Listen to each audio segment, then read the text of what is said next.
वे तेरे राज्य की महिमा की चर्चा करेंगे और तेरे पराक्रम के विषय में बातें करेंगे। शुक्रवार 26 मार्च 2021।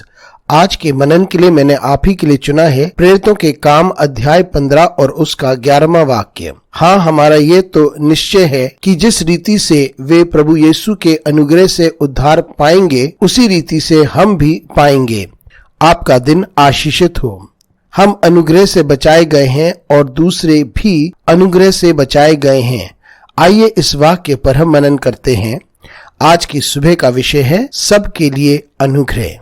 ये उस समय की बात है जब प्रारंभिक कलीसिया को कुछ मतभेद का सामना करना पड़ा। पौलुस को गैर यहूदी के पास भेजा गया था ताकि वे परमेश्वर के सुसमाचार का प्रचार कर सके। वे उस वक्त गैर यहूदी कहे जाते थे क्योंकि वे यहूदी नहीं थे, लेकिन पतरस और दूसरे चेले यहूदियों को ही सुसमाचार सुना रहे थे। लेकिन जो यहूदी थे, यानी पहले यहूदी थे, वो सारे यहूदियों के रीति रिवाजों का अनुसरण कर रहे थे। लेकिन जो गैर यहूदी थे, मसीह बनने के बाद उन्होंने यहूदियों के किसी भी रीति रिवाज का अनुसरण नहीं किया। तो प्रश्न ये उठा कि यदि वे यीशु मसीह का अनुसरण कर रहे थे तो उन्हें यहूदियों के सारे रीति रिवाज भी मानने हैं या नहीं। अब एक मतभेद था और समस्या ये थी, जो यहूदी थे वे चाहते थे कि गैर यहूदी पहले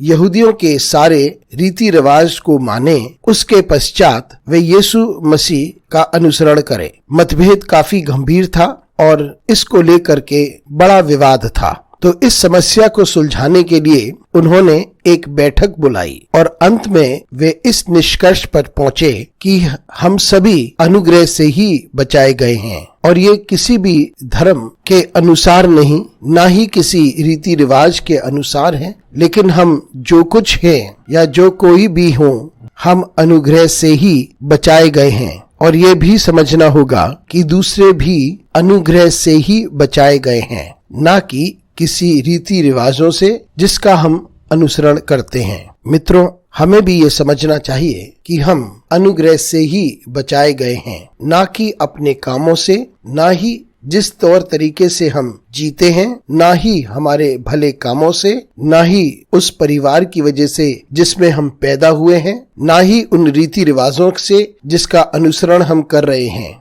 और यदि हम बचाए गए हैं तो हम अनुग्रह से ही बचाए गए हैं। और जिंदगी के हर क्षण में हम इस बात को याद रखें कि हम अनुग्रह से ही बचाए गए हैं। और हम में से कुछ लोग अपना सौभाग्य मानते हैं कि हम परमेश्वर के इस अनुग्रह का अनुभव हम करते हैं, लेकिन हम इस बात को भी याद रखें कि यह अनुग्रह प्रत्येक के ऊपर उंडेला गया है और जितनों ने परमेश्वर यीशु मसीह के नाम को स्वीकारा है उन सभी को ये अनुग्रह मिला है। और अनुग्रह ही है जिसके द्वारा हम बचाए जाते हैं और इसके सिवाय और कुछ नहीं। इसलिए हम इस बात को याद रखें कि हम अनुग्रह से ही बचाए गए हैं और ये भी याद रखें कि दूसरे भी अनुग्रह से ही बचाए गए हैं।